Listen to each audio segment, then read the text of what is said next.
esse momento com vocês. Muito obrigado, gente. Qualquer coisa, pode chamar que estamos aí. Boa noite, gente.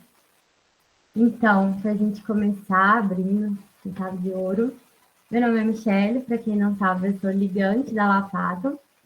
E hoje, junto com o Lucas Cardoso, que também é ligante, a gente vai falar sobre a trombose venosa profunda, a fisiopatologia envolvida, patologia, para entender de verdade o que está acontecendo na doença. Então, para a gente começar, antes de falar da patologia em si, eu vou relembrar aqui um pouquinho do fisiológico, para a gente entender o que de alteração está acontecendo ali na TVP. Então, um conceito muito importante para a gente falar de trombose é falar de hemostasia. A hemostasia vai ser uma série de processos que tem como objetivo principal manter a fluidez do sangue e também formar coágulos como um tampão hemostático, né, nos sítios de lesão. Então, vai fazer ali o equilíbrio para não ter nenhum de mais nem de menos. Para essa hemostasia, 3 elementos são fundamentais. Primeiro, a ação do endotélio. O endotélio ele vai atuar como expressão de fatores de anticoagulação. Então, a função dele ali é manter essa fluidez do sangue. Esses fatores, eles vão ter um efeito inibitório sobre as plaquetas, por exemplo, na expressão da prostaglandina, então vai inibir essas plaquetas, a função que a gente vai falar daqui a pouquinho. Vai ter um efeito inibitório também sobre a cascata de coagulação, como, por exemplo, na heparina, na expressão da heparina, e ainda vai realizar fibrinólise, ou seja, vai quebrar aquela fibrina ali com a proteína que é a plasmina. Num quadro de lesão ou na presença de fatores pró-inflamatórios, o endotélio ele vai perder essa propriedade anticoagulante. E aí a gente tem a ação dos outros 2 elementos. A plaqueta, que ela vai ser muito importante na formação do tampão hemostático primário, ou seja, em um quadro de lesão vascular, esses fatores anticoagulantes eles vão deixar de ser expressos, né? E os outros fatores, como, por exemplo, o fator de von Willebrand e o colágeno, eles vão ativar essas plaquetas que estavam sendo inibidas. Então, a gente vai ter a adesão, ativação e agregação plaquetária para aquela formação de um trombo no local da lesão. E, além disso, a gente tem a cascata de coagulação. A cascata de coagulação vai ser uma série de reações enzimáticas que vão ser amplificadoras de um processo e culminar no depósito de um coágulo de fibrina solúvel, ou seja, um tampão mais forte, né, vamos assim dizer. Vai ser ali o tampão secundário. Em outras palavras, vai ser um monte de enzima, de forma bem esdrúxula aqui, né, falando da cascata de coagulação, é um monte de enzima, uma ativando a outra, para chegar no final e ativar a trombina e formar a fibrina, que vão ser essenciais para o coágulo.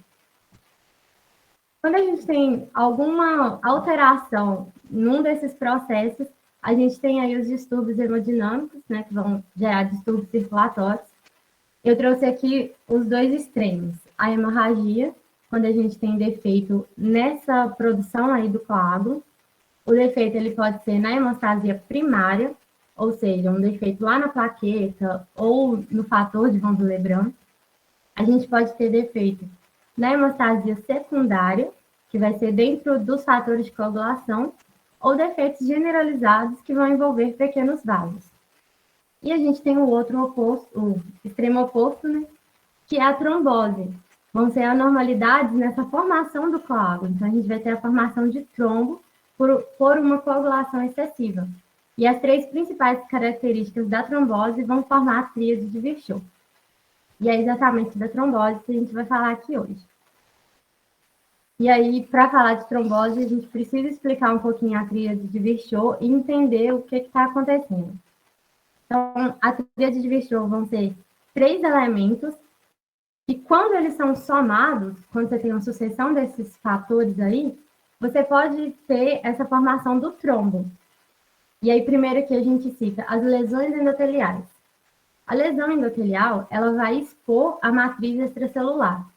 Ou seja, a partir dessa exposição, alguns fatores de adesão plaquetária eles vão ser expressos e vai reduzir aqueles fatores anticoagulantes que estava sendo expresso, que a gente falou na hemostasia. Então, vai reduzir, por exemplo, a prostaglandina e o fator tecidual de plasminogênio. O nosso resultado aqui é que essa lesão vai estar gerando mais fatores pró-coagulantes do que anticoagulantes. Então, a gente já tem um desequilíbrio. O fluxo sanguíneo anormal, ele vai ser por uma estase ou um fluxo turbulento. Esse fluxo anormal vai romper aquele fluxo bonitinho, laminar, que a gente tem das plaquetas, né? Tem contato com o endotélio, tudo fluindo. E esse rompimento do fluxo vai acabar ativando as células endoteliais. E aí tem tudo isso que a gente já falou dos fatores pró-coagulantes. E além disso, esse fluxo turbulento vai reduzir a eliminação e a diluição dos fatores pró-coagulantes. Então, você tem mais fatores ali que não está saindo direito. E, por fim, a gente tem a hipercoagulabilidade. A hipercoagulabilidade, ela pode ser primária ou secundária. A primária, ela é por fatores genéticos, então, alguma condição genética do indivíduo, com as condições que o indivíduo adquire. Eu trouxe esse esqueminha aqui, que eu achei ele muito bom de ver e de entender também, essa tríade de Virchow, e da gente pensar os fatores que se somam, né? Então, a gente tem ali no dano endotelial, você pode ter um dano por disfunção, aí os dois exemplos aqui é na hipertensão e o tabagismo, né? O fumo. Essa disfunção, principalmente por esses dois exemplos aqui, vai diminuir muito a síntese de óxido nítrico e de prostaglandina. Ou seja, a gente tem uma formação muito maior de coágulos aí do que a quebra dos coágulos. E tem o dano, né, propriamente dito. Aí, por exemplo, cirurgias, uso prolongado de catéter, trauma, isso tudo pode gerar um dano endotelial. Na hipercoagulabilidade, trava-língua, a gente tem os fatores hereditários. Os dois principais é o fator 5 de Leber, que vai atrapalhar ali na proteína C, que é uma proteína muito importante para anticoagulação. E tem também o defeito na protrombina. Você tem um aumento da transcrição dessa proteína, que vai favorecer também essa coagulação. E é menos comum, mas é importante citar também, a deficiência na proteína C e S, que são importantes para fazer a regulação. Como exemplo aqui de hipercoagulabilidade adquirida, o câncer é um exemplo bem recorrente aí. O câncer, ele expressa proteínas pró-coagulantes, então só esse quadro já ajuda. E ele vai liberar também micropartículas de células tumorais. Essas micropartículas vão contribuir para formar um trombo. Além disso, temos a hipóxia e citocinas inflamatórias, que são, né, presentes na fisiopatologia do câncer, que vão contribuir para esse quadro. A quimioterapia também é um exemplo aqui, causa dano direto ao endotélio, causa ativação de plaqueta também.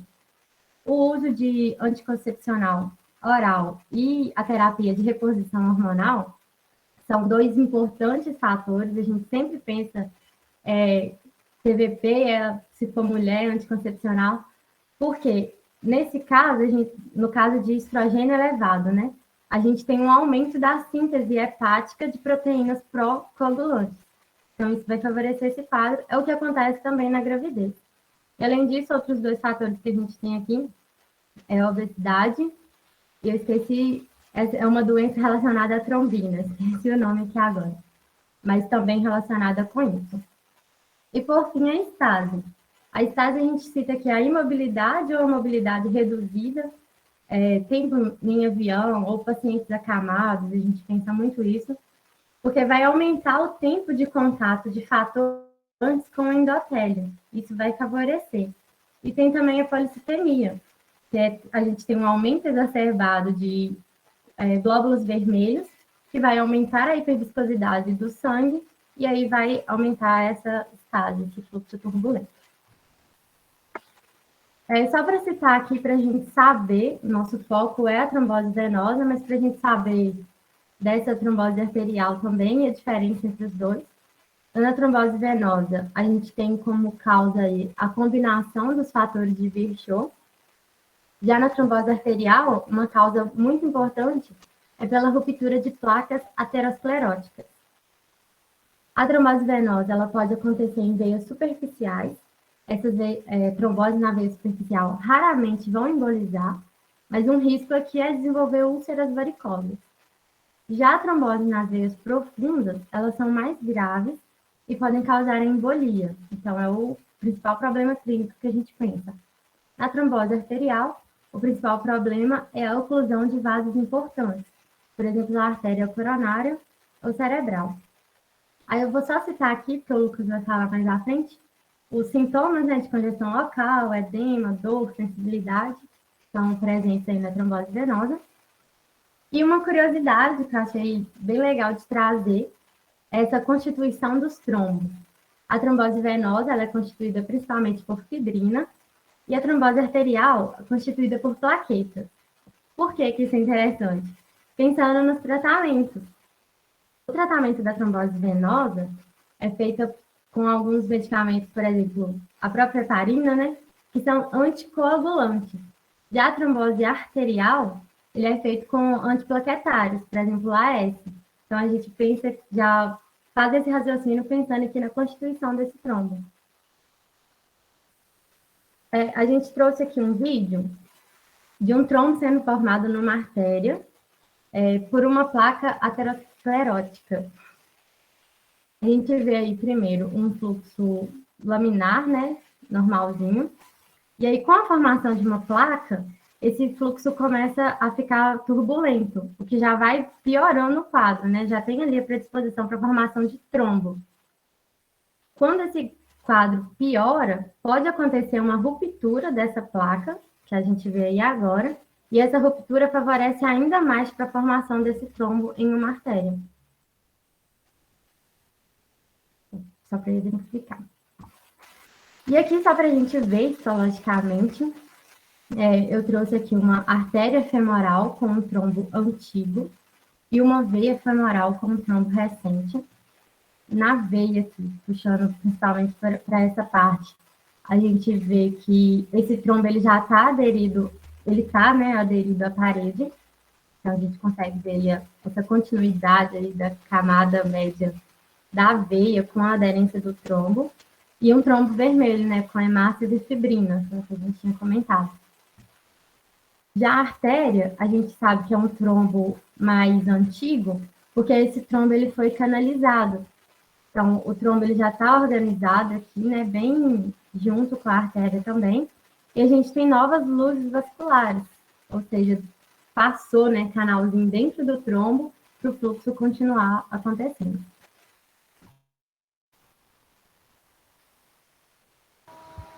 Boa noite, gente. Agora eu vou falar mais especificamente da trombose venosa profunda.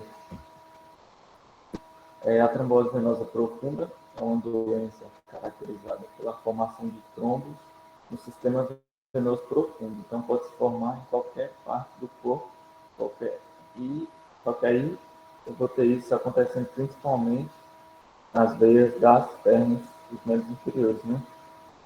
E aí eu tenho uma classificação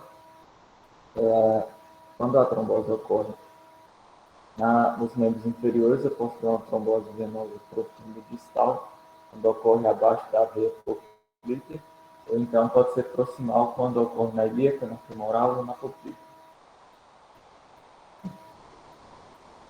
E aí aqui é uma veia profunda da perna, e nessa primeira imagem vocês estão vendo que é um fluxo laminar. O que acontece? Nas veias das pernas, nós temos as válvulas que esse sangue vai voltar para o coração contra a gravidade. E essas válvulas aí na segunda imagem, elas vão impedir que esse sangue retorne.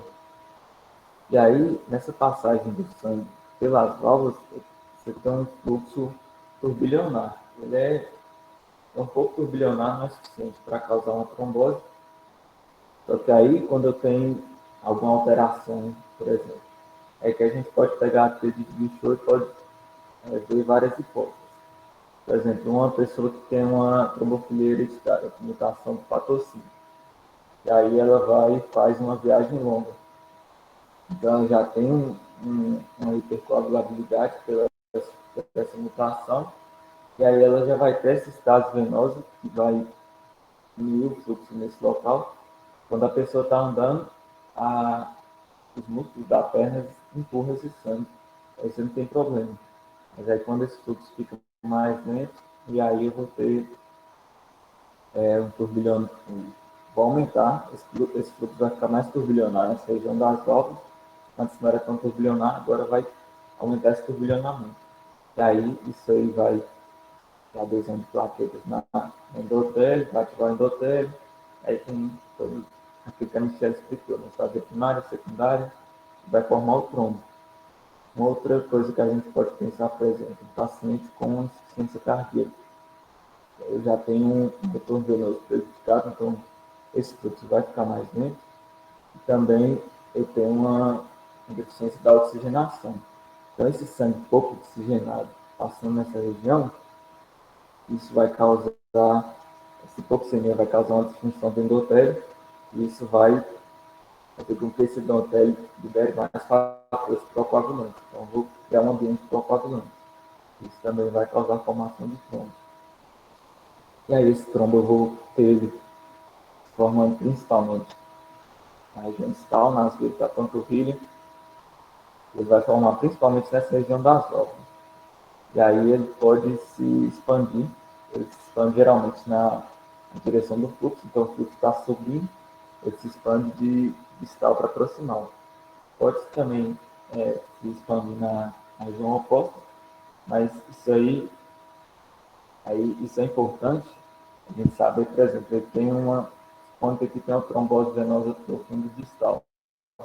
E aí quando ela evolui para uma trombose proximal, a proximal tem mais chance de embolizar e aí causar tromboembolismo pulmonar. Os fatores de risco, meio que recapitulando, que a Michelle falou: idade avançada, câncer, procedimento cirúrgico, imobilização, uso de estrogênio, que aí vai estar naquela questão do anticoncepcional, terapia de reprodução hormonal, também a gravidez, e os distúrbios de hipercoagulabilidade hereditários. E aqui, como é que é o quadro clínico desse paciente? Eu vou ter uma obstrução venosa, e também a ativação do endotélio vai recrutar células inflamatórias. Então, o que eu vou ter de sinal e sintoma aqui é basicamente por obstrução de fluxo e por inflamação. Com esse fluxo obstruído, eu vou aumentar a pressão nos vasos e esse líquido vai extravasar, vai causar edema nessa região. E esse edema ele pode comprimir os nervos, vai causar dor na região também, que é um dos principais sintomas também da trombose. Também eu vou ter aumento do calor, vou ter rubor na perna. Aí, sim, é uma perna inchada com edema, dor, calor, rubor. Que aí vai ser consequência da inflamação. E aí, quando eu posso ter também uma evolução desse trombo, que aí ele vai atingir as veias superficiais. E aí eu vou ter uma flebite, que vai ser a inflamação das veias superficiais, vai estar ocasionando isso que vocês estão vendo na segunda imagem. Vocês estão vendo a perna mais vermelha, eu vou ter uma dilatação. Isso tanto pode ser um sintoma, quanto pode ser um sinal que eles chamam de cordão palpável. Ele consegue palpar isso aí. E também, essa terceira imagem é um sinal de Raman positivo, que aí o que acontece? A panturrilha da pessoa fica inchada, você tem um aumento da resistência muscular. Então, quando flexiona o pé, ou a pessoa flexiona o joelho, ou então tem uma resistência a essa flexão do pé. No caso, o examinador está fazendo uma flexão passiva do tornozelo. E aí é um sinal positivo quando você flexiona o joelho ou quando você tem uma resistência aumentada.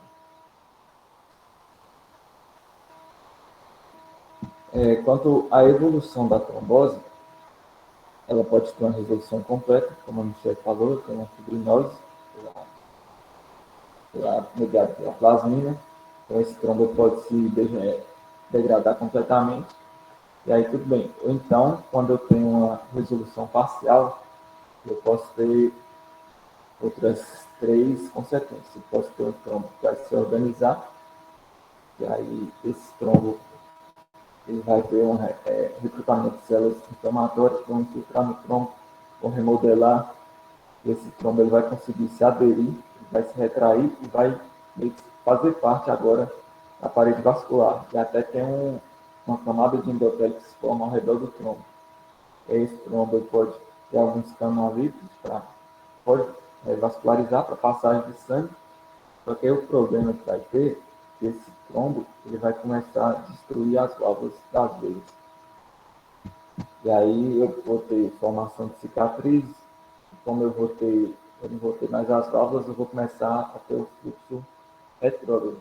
Então, essa organização ela pode levar a uma que se chama de síndrome pós-trombose.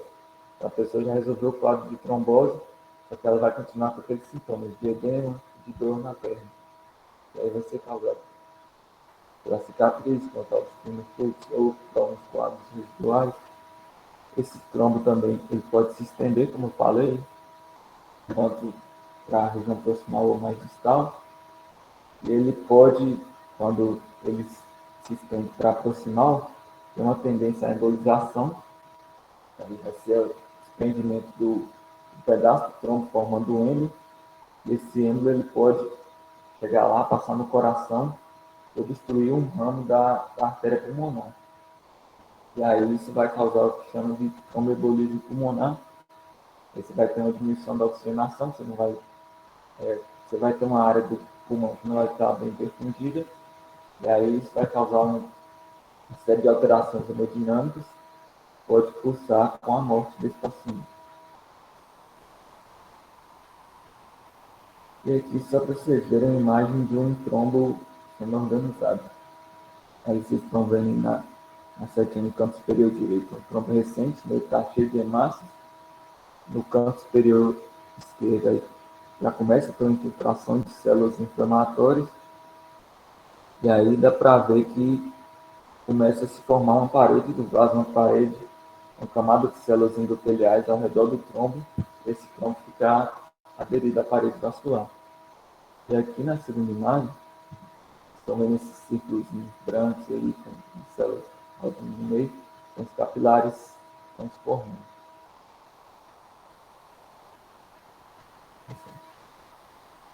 E aqui a gente trouxe um caso clínico para exemplificar para vocês. Eu vou ler aqui.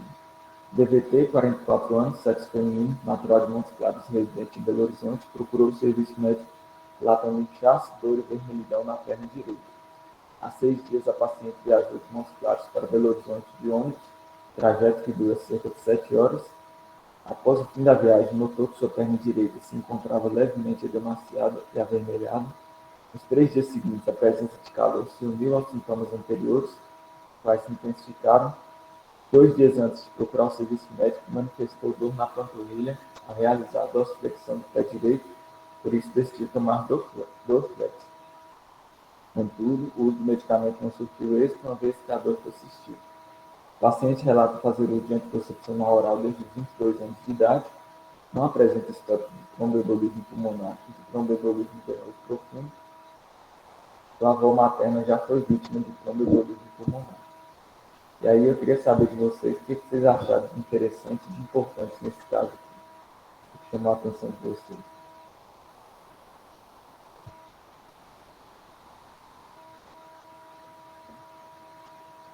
Pode falar, gente.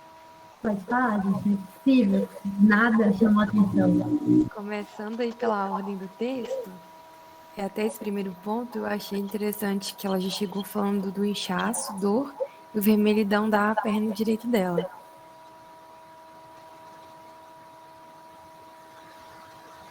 Mais alguma coisa? O Marcos falou aqui do anticoncepcional, da idade. O tempo de viagem também foi importante aí, né? Porque ela ficou 7 horas sentada, então isso aí facilitaria os indicadores da TVT, né? Os causadores de TVT. Poderia ser um gatilho associado aos outros fatores de risco que ela apresenta, né? Viagem longa. falou de sinais inflamatórios, viagem não concepcional. E o que a gente destacou aqui foi realmente a apresentação dela, que é um inchaço, dor, vermelhidão na perna direita. Vai ser uma característica do TVT, vai ser sugestivo. Ela teve uma viagem longa, então aí a gente lembra aquela parte daquele bicho sobre a estase venosa. Antes de procurar o serviço médico, ela manifestou dor na panturrilha, realizar 2 flexões do pé direito, a gente lembra ela do sinal de Holmes.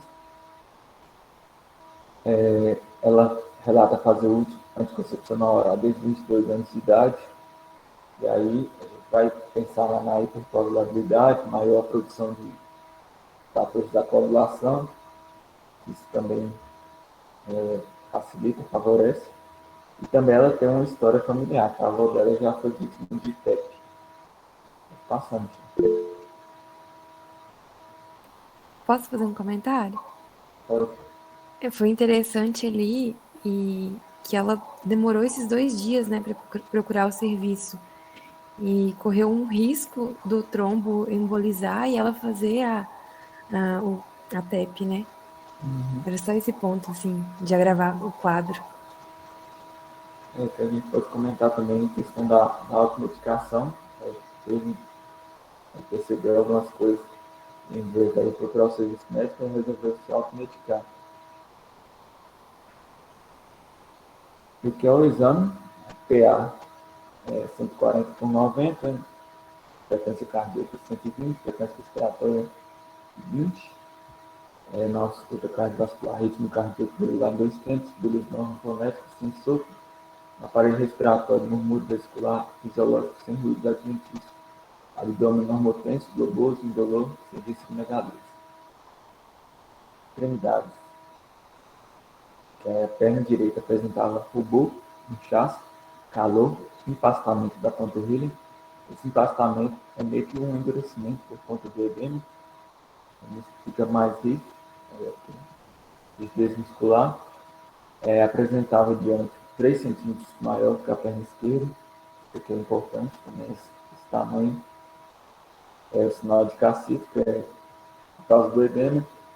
Sinal de Bancroft é uma dor na panturrilha, quando você palpa a panturrilha, apertando ela contra o osso.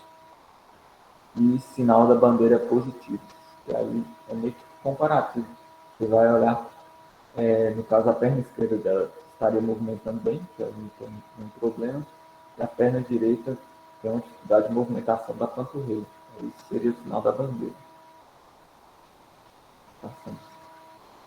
Como é que é o sinal da bandeira? Eu entendi, não? Meio que você vai comparar, você vai movimentar uma perna, por exemplo, a perna esquerda dela vai ter uma mobilidade tranquila porque não tem nenhum problema, não está inchada, não foi acometida. Já quando ela vai fazer uma movimentação da panturrilha direita, e aí você vai ter uma resistência maior a essa movimentação, aí vai ser o sinal da bandeira positivo. E aí, o diagnóstico, a parte de diagnóstico e tratamento, eu vou falar bem rapidinho, não vou aprofundar bastante, porque não é o foco da aula, só para a gente completar o raciocínio. E aqui é muito importante que o diagnóstico da trombose, ele não pode ser feito só com base na anamnese e no exame físico. Necessita de outros exames para confirmar esse diagnóstico. E aí tem esse modelo aqui, que vai ser o Ford-Wells, que é uma probabilidade pré-teste, que vai avaliar a probabilidade dessa pessoa ter trombose antes de você realizar os outros exames. E aí isso vai te ajudar na conduta diagnóstica.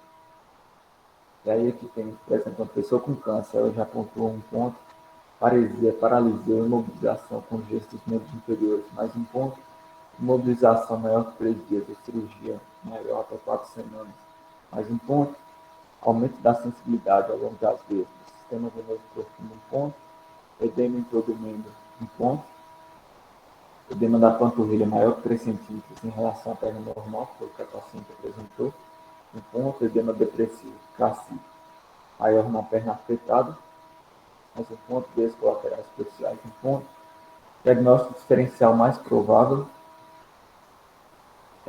Se tiver outro diagnóstico diferencial mais provável, a gente tira 2 pontos. E aí, com base nesse score, a gente vai passar. Se a gente tiver uma alta probabilidade de TVP, agora essa parte eu esqueci, não sei se são 2 pontos, maior que 2 pontos, aí já vai ser considerado uma alta probabilidade. Depois eu olho e passo para vocês. Às vezes, se tiver sintomas clínicos suspeita de TVP, vai determinar a probabilidade pré-teste, aqueles códigos que a gente viu. Se tiver uma baixa probabilidade, aí a gente vai tentar descartar. Aí vai fazer o exame do dedímero, que tem um alto valor preditivo negativo. Se o dedímero estiver negativo, a chance dessa pessoa ter TVP é muito baixa. Você pode descartar. Se der positivo, um paciente com baixa probabilidade, se o dedímero der positivo, você vai e faz um Doppler venoso, e aí sim, esse vai ser um pouco mais específico. E aí, se ele der positivo, TVP confirmado, aí você faz o tratamento. Uma pessoa com uma probabilidade alta de ter TVP, você não precisa fazer esse dedímero, porque senão vai ter que gastar recurso à toa. Porque você já está pensando que é TVP, você faz um dedímero, provavelmente vai dar positivo. Se ele der positivo, ele não te fala muita coisa. E aí é melhor você já começar com o Doppler venoso, que ele vai ser mais específico. E aí, se ele der positivo, você já confirma a TVP e faz o tratamento. Se ele der negativo, você pode fazer o dedímero para ver. Aí, se o dedímero der positivo, aí você faz, depois de 3 a 7 dias, você faz um outro Doppler para ver o resultado. E se o dedímero der negativo, você já exclui TVP. Só que eu não falei, gente, o dedímero ele é um produto de degradação da fibrina. Da fibrina degradada é produto dedímero. Então, se você tem um dedímero, provavelmente está tendo algum evento de coagulação.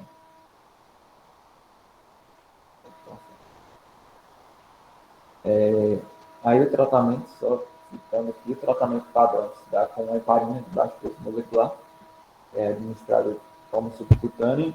Um exemplo aqui seria a enoxaparina. Também uma heparina não fracionada endovenosa subcutânea monitorizada ou fondaparinose subcutânea. Esses medicamentos que vão atuar meio que inibindo os fatores da coagulação. E aí, junto com isso, você tem que administrar um anticoagulante oral a longo prazo, por pelo menos 3 meses. E aí, seria um dos antagonistas da vitamina K. O principal exemplo seria a varfarina. E aí, você tem que tratar com os dois de cima, tem que tratar pelo menos 5 dias, ou até você ter um RNI. Esse RNI vai estar relacionado ao tempo de protonina, para avaliar como é que está a coagulação. Quando você tem um RNI ali na faixa de 2 a 3, por 2 ou 3 dias consecutivos, aí você já pode suspender esses 2 de cima, as heparinas, e continua com os anticoagulantes orais por pelo menos 3 meses. Em alguns casos mais específicos, você tem paciente que tem uma recorrência de TVP, aí você pode estender mais essa terapia com as heparinas. E acho que é isso. Essas são as nossas referências. Muito obrigado pela atenção de vocês. Se vocês tiverem alguma pergunta, alguma crítica, alguma coisa para complementar, pode ficar à vontade. Só para complementar ali o critério de Wells, 0 pontos, baixa probabilidade, de 1 a 2 uma probabilidade intermediária, e 3 ou mais pontos, alta probabilidade. Aí eu só relembrando aqui os pontos, né? É importante. A trombose venosa profunda é até mais fácil, a gente às vezes já tem aquele pensamento ali de ver os pontos do caso clínico e pensar, mas justamente por causa desses aspectos, né? E é isso, obrigada, gente.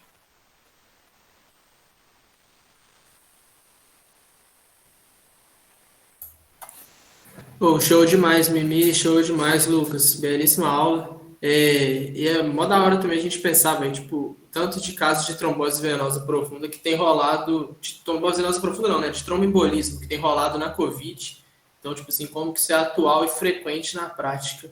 Essa questão do dímero D, por exemplo, tem muita gente usando isso para verificar se o paciente está ou não com esse risco aumentado de tromboembolismo. Então, isso é um pouco controverso ainda, mas muito boa aula. Essa questão do Covid é até ainda meio nebulosa, né? A gente, por exemplo, acompanhando o caso mesmo, uma mulher, né, tipo assim, não tinha nenhum fator de risco, ela usava anticoncepcional, mas era de progesterona, então o risco era diminuído e só, mas ela teve Covid. E aí ela teve uma TVP. Então é uma coisa que provavelmente vai surgir aí, né, essa relação da Covid com a TVP. Também só um ponto importante que eu esqueci de falar, correlacionando com o que o Álvaro falou, o dedímero, ele é um teste, ele é muito sensível, então, quando, por exemplo, você tem um dedímero positivo, não significa que a pessoa tem TVP, não. E qualquer coisa que estiver causando uma coagulação no sangue, não necessariamente uma trombose, isso você vai ter um aumento do dedímero. A própria Covid já vai aumentar o dedímero também.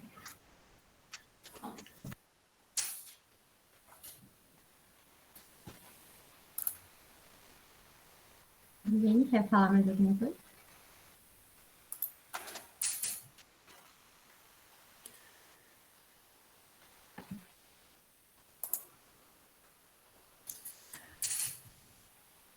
Dúvidas, sugestões, críticas? Galera, algumas informações aí no finalzinho. Vou mandar aqui. Não esqueçam de assinar a lista. Quem entrou no grupo, entrou. Quem não entrou, entre. Vou mandar aqui de novo o link do WhatsApp aqui para vocês. Eu vou mandar lá no grupo agora, daqui a 5, 10 minutinhos, a lista das aulas que a gente ainda tem para dar. Então, no mais é isso. Aguardo todos vocês no dia 24, daqui a exatos 14 dias, para uma aula belíssima sobre infarto do miocárdio com a Gabriele e com a Roberta. Muito obrigado, gente. Boa noite para vocês. Vou ficar aqui até a última pessoa sair. Vocês podem preencher a lista aí com calma.